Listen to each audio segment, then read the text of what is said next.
चालू है। Good morning class.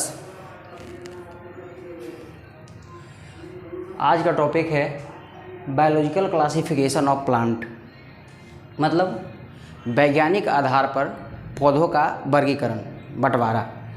देखिए, ये आपको भी मालूम है कि सभी पौधे एक समान नहीं हैं। कुछ पौधे लंबे हैं, कुछ पौधे बड़े छोटे हैं, कुछ में फूल उगते हैं तो कुछ में फूल नहीं उगते, कुछ में बीज होते हैं, कुछ में नहीं होते हैं, किसी में फल होता है तो किसी में फल नहीं होता है। तो पृथ्वी पर बहुत अलग अलग प्रकार के पौधे हैं, उसी का क्लासिफिकेशन देखना है, उसी का वर्गीकरण। अब देखिए, एक बड़े क्लासिफिकेशन कहने का क्या मतलब है, समझिए। क्लासिफिकेशन क्या है? क्लासिफिकेशन का मतलब वर्गीकरण। वर्गीकरण क्यों ज़रूरत पड़ा और वर्गीकरण क्या है, इसको समझते हैं। वैज्ञानिकों का मानना है कि अब तक पृथ्वी पर 1.8 मिलियन सजीव जाति का खोज हुआ है। सजीव जाति कहने से तात्पर्य स्पेसीज, मतलब जाति उसके कहेंगे जो प्रजनन कर सके, अपने जैसा नया उत्पन्न कर सकते, अपने जैसा नया बच्चा पैदा कर सके, उसको स्पेसीज कहते हैं।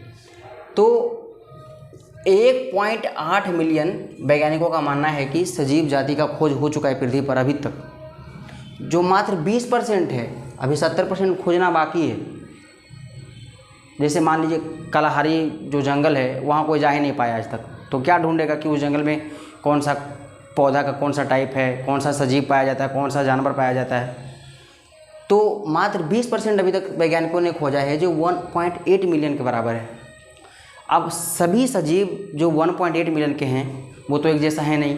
अगर सबको हम बारी बारी से पढ़ना शुरू करें तो वो ख़त्म ही नहीं होगा। पता चलेगा एग्ज़ाम भी आ गया और चैप्टर आपका ख़त्म भी नहीं हुआ। क्या? अरे बुढ़बक, ये कह रहा है कि सर पढ़िए ही नहीं, छोड़ दीजिए। पढ़ना ज़रूरी है, हमको सभी को पढ़ना ज़रूरी है। देखिए, अगर नहीं पढ़ेंगे तो ये कैसे पता चलेगा कि कौन सा पौधा हमारे वातावरण में उपयोगी है, हमारे लिए उपयोगी है, हमारे लिए उपयोगी नहीं है, कौन सा जानवर को कौन सा पौधा प्रभावित करता है।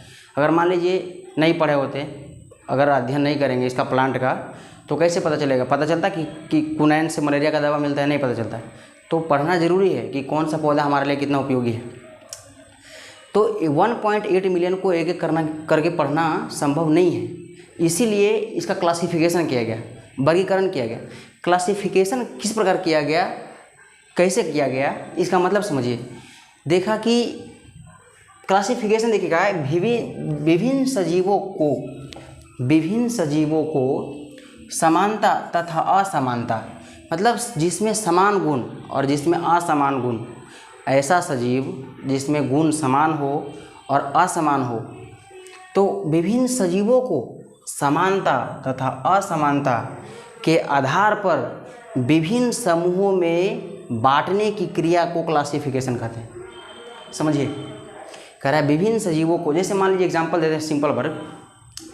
पक्षी को देखिए, पक्षी सब पक्षी उड़ते हैं, हर एक पक्षी का जीवन पद्धति समान है। तो वैज्ञानिकों ने देखा कि जो सेम है, जो एक कैटेगरी के आदमी हैं, जिसको समान, जिससे मैच कर गया, जो एक तरह के, जिसकी कार्यशैली एक तरह के हैं, उसे एक ग्रुप में बना दिया।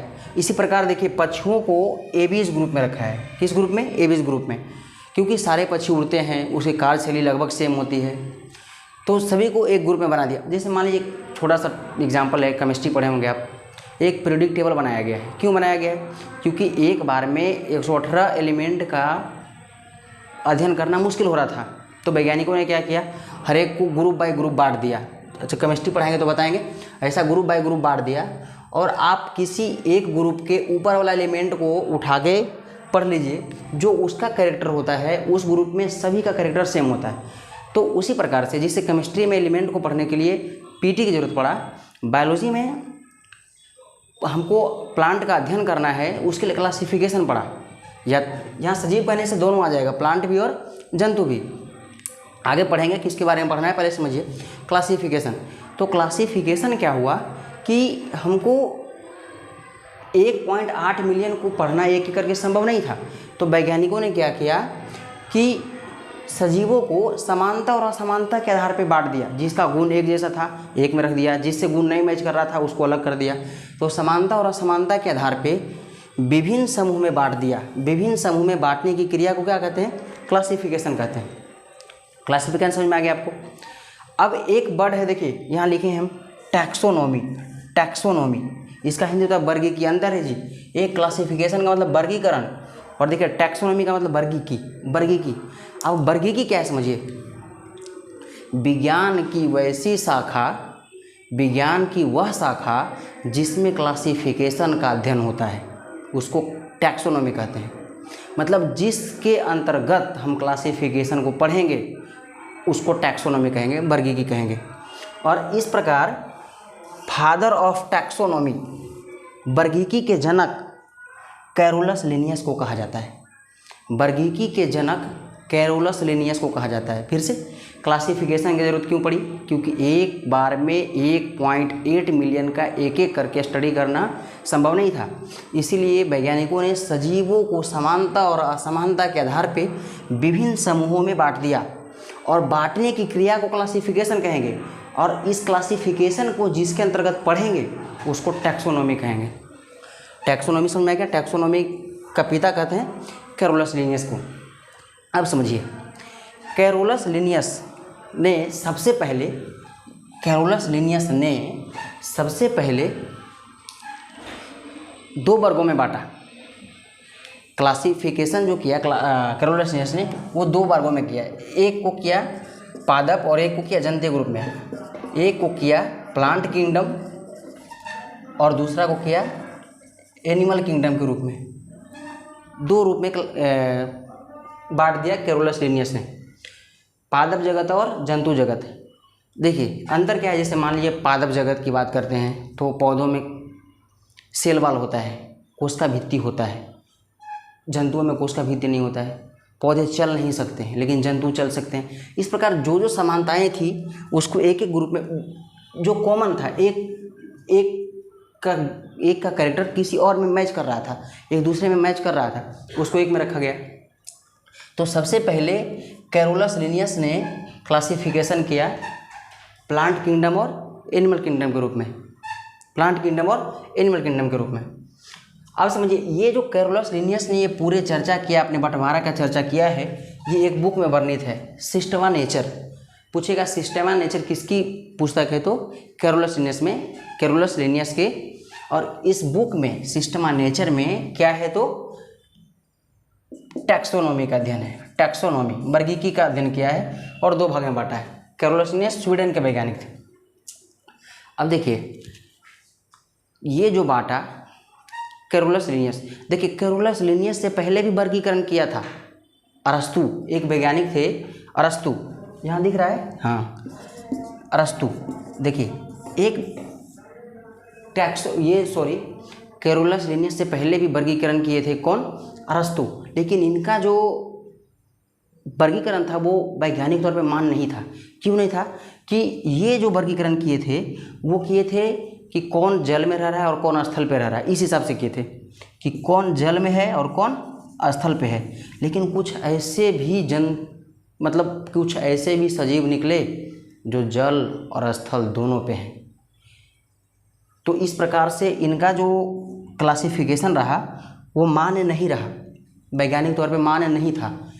तो वैज्ञानिक तौर पे जो पहला मान दिया जाता है वो कैरोलस लिनियस को दिया जाता है। ये क्लासिफिकेशन करते हैं प्लांट किंगडम और एनिमल किंगडम के रूप में, दोनों ग्रुप में। लेकिन जब कुछ दिन और हुआ, चूँकि आपको बता चुके हैं कि मात्र 20% का ही खोज हुआ है, तो 1.8 मिलियन हो गया। मतलब जैसे जैसे और धीरे धीरे खोज हुआ, धीरे धीरे खोज बढ़ा, तो कुछ ऐसे भी सजीव आ गए जो ना तो प्लांट किंगडम में सेट हो रहे थे और न ही एनिमल किंगडम में सेट हो रहे थे। जैसे मान लीजिए बैक्टीरिया। तो अब समस्या आ गया। तो कुछ दिन तक ही कैरोलस लिनियस का वर्गीकरण मान्य रहा, इनका भी मान्य फेल हो गया जब सूक्ष्म जीव का खोज हो गया। तो इस क्रम में एक वैज्ञानिक आते हैं हिकेल, जर्मनी के वैज्ञानिक हैं। कैरोलस लिनियस के बारे में पूछेगा तो स्वीडन के वैज्ञानिक। एक वैज्ञानिक आता है हिकेल, इसने पहले से तो 2 किंगडम था ही, प्लांट किंगडम पादप जगत, एनिमल किंगडम जंतु जगत, ये तो पहले से था। एक तीसरा ऐड कर दिया इसने, प्रोटिस्टा किंगडम। प्रोटिस्टा किंगडम कहेगा कि कैरोलस लिनियस के अलावा तीसरा प्रोटिस्टा किंगडम किसने जोड़ा वर्गीकरण में, तो हेकेल नामक वैज्ञानिक ने जोड़ा। ये प्रोटिस्टा किंगडम में क्या रख दिया इन्होंने, सूक्ष्म जीव को रख दिया, सूक्ष्म जीव को रख दिया। लेकिन कुछ दिन के बाद इनका भी नियम फेल हो गया, ये भी नहीं चला।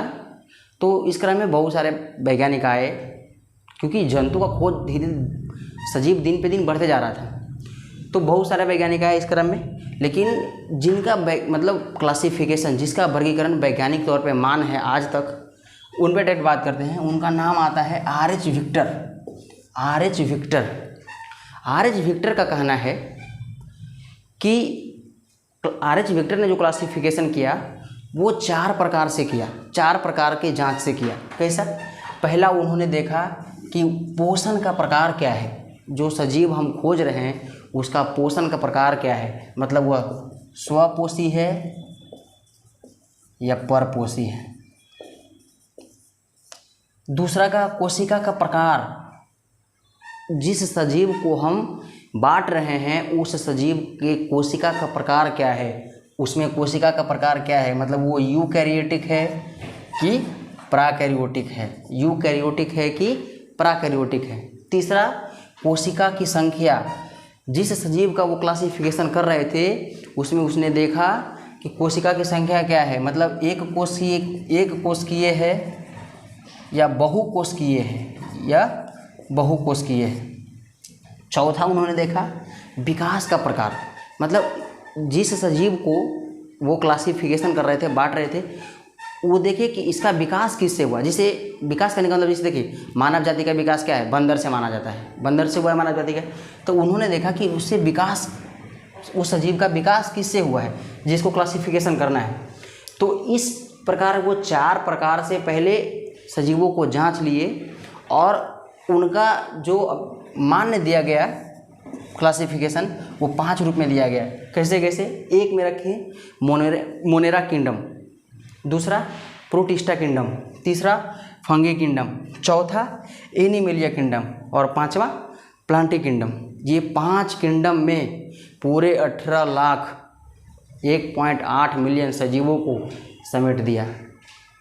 तो क्लासिफिकेशन क्यों ज़रूरी था ये समझ में आ गया आपको, वैज्ञानिकों का क्या क्या योगदान था ये समझ में आ गया, किस तरह से कैरोलस लिनियस के बाद हेकेल आए, हेकेल के बाद बहुत सारे वैज्ञानिक आए, लेकिन सबका मान्य नहीं था। जो मान्य था आज तक वो बताएं direct R.H. Victor, R.H. Victor. तो इस प्रकार आप देख लिए क्लासिफिकेशन कहाँ कितना ज़रूरी था, और क्लासिफिकेशन हम लोग कर लिए हैं, बांट लिए हैं, और बारी बारी से पढ़ना शुरू करेंगे। तो आज इतना ही रखिए, अगले क्लास में मिलते हैं। धन्यवाद।